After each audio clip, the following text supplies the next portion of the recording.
Darren, how good have these last couple of games been for you guys, just in terms of your spirits after kind of where you were before that?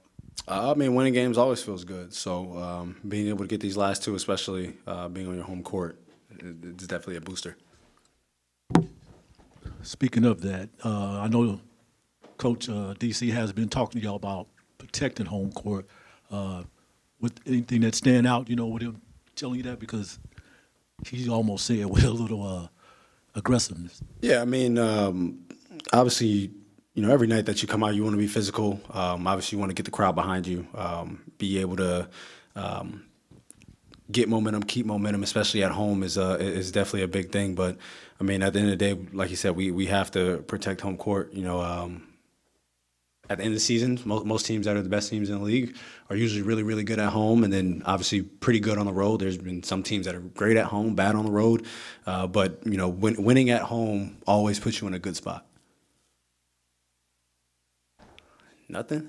Oh, About to say shit. I was about to. okay. So during 13, 16 from the field, pretty dominant performance. How good did it feel for which you struggled at times with your shot, over the last few weeks? How good did it feel to get back going? Oh, I mean, obviously, like as an NBA player, you see the ball go in first couple shots, and it starts looking big. But I think a lot of it was just being able to get downhill. I think both threes that I made was in the first half, and I think I only took one in the second half. But just being able to get to the paint, get to my floater, get layups, get to the free throw line, those things open up the floodgates. And I mean, you feel good when you're able to get downhill like that. To that point, I mean, obviously, perimeter shooting wasn't quite there. Did you guys make a concerted effort to get that paint touch and kind of go to that bread and butter that you go? Yeah, I mean, we always talk about sprays. I think we had 5 or 6 in the second quarter.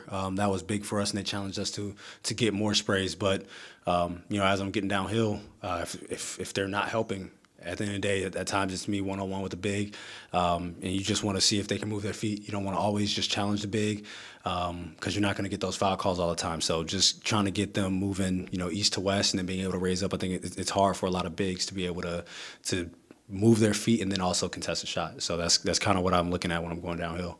De'Aaron, you guys managed to hold them to 14 points in that fourth quarter. What was it about tonight that allowed you guys to lock in defensively, especially down the stretch? Yeah, I think. I don't think they scored the last 3 minutes of the game.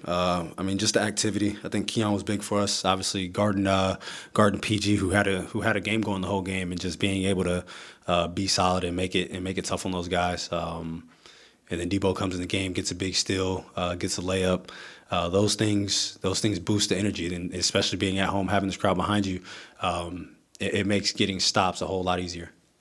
De'Aaron, the last couple of weeks, you guys have struggled finishing in the fourth, but it felt like in the early part of the fourth, you took over, and then you kind of handed it off to Monk, who just kept getting to the line. So how big is it for you guys to be able to come at teams in waves down the stretch? I think that's huge. Obviously, I came out.